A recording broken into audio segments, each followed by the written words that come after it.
പുതിയ സംസ്ഥാന പോലീസ് മേധാവിയെ ഇന്ന് തീരുമാനിച്ചേക്കും. DGPമാരായ നിതിൻ അഗർവാൾ, റവാഡ ചന്ദ്രശേഖർ, യോഗേഷ് ഗുപ്ത എന്നിവരുടെ പട്ടികയാണ് UPSC കേരളത്തിന് കൈമാറിയത്. നിതിൻ അഗർവാളോ റവാഡ ചന്ദ്രശേഖരോ പോലീസ് തലപ്പത്തെത്തുമെന്നാണ് വിവരം. അർജുൻ രാജ് വീണ്ടും നമുക്കൊപ്പം ചേരുകയാണ്. അർജുൻ, അപ്പോൾ ആരാകും പോലീസ് മേധാവി? മുഖ്യമന്ത്രിയുടെ തീരുമാനം പ്രധാനം. മുഖ്യമന്ത്രിയുടെ തീരുമാനം തന്നെയാണ് ഇതിൽ പ്രധാനം.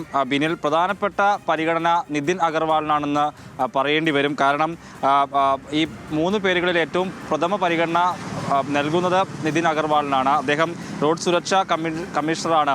നിലവിൽ പോലീസ് തലപ്പത്തെ സംസ്ഥാനത്ത് പോലീസ് തലപ്പത്തുള്ള ഷെയ്ഖ് ദർവേഷ് സാഹിബ് കഴിഞ്ഞാൽ ഏറ്റവും സീനിയർ ആയിട്ടുള്ള ഉദ്യോഗസ്ഥരിൽ ഒരാളാണ് അദ്ദേഹം. 1989 ബാച്ച് ഉദ്യോഗസ്ഥനാണ്. ഷെയ്ഖ് ദർവേഷ് സാഹിബിനെ പോലെ തന്നെ സർക്കാരുമായി ഒരു അനുനയത്തോടെ, സഹകരണത്തോടെ, സൗഹൃദത്തോടെ പോകും എന്നുള്ള പ്രതീക്ഷ കൊണ്ട് തന്നെ അദ്ദേഹത്തിന് സാധ്യത കൽപ്പിക്കുന്നതാണ് ഏറ്റവും കൂടുതൽ സാധ്യത അദ്ദേഹത്തിനാണെന്ന് പറയേണ്ടി വരും. രണ്ടാമത്തെ പേര് റവാഡ ചന്ദ്രശേഖറാണ്. റവാഡ ചന്ദ്രശേഖർ നിലവിൽ കേന്ദ്ര ഡെപ്യൂട്ടേഷനിൽ ക്യാബിനറ്റ് പദവിയോടെ ജോലി ചെയ്യുകയാണ്. കഴിഞ്ഞ ദിവസം കേരളത്തിലേക്ക് എത്തി അദ്ദേഹം മുഖ്യമന്ത്രിയെ കണ്ടു. DGP ആകാനുള്ളൊരു അദ്ദേഹത്തിൻ്റെ താല്പര്യം അറിയിച്ചുവെന്നാണ് മനസ്സിലാക്കുന്നത്. അതേ സമയത്ത് തന്നെ അദ്ദേഹത്തിന് എതിരായി നിൽക്കുന്നത്, അദ്ദേഹം ഈ കൂത്തുപറമ്പ് വെടിവെപ്പ് നടക്കുന്ന ഘട്ടത്തിലൊക്കെ കണ്ണൂരിൽ ചുമതലയുണ്ടായിരുന്ന ഉദ്യോഗസ്ഥനാണ്. പാർട്ടിയിലെ ഒരു വിഭാഗത്തിന്റെ എതിർപ്പ് അദ്ദേഹത്തിന് എതിരായി നിൽക്കുന്നു എന്നുള്ളതാണ് അർജുൻ രാജ് റിപ്പോർട്ട് ചെയ്യുന്നത്. അപ്പോൾ മുഖ്യമന്ത്രി എങ്ങനെ മനസ്സ് തുറക്കും എന്നിടത്തായിരിക്കും ഇനി കാര്യങ്ങൾ.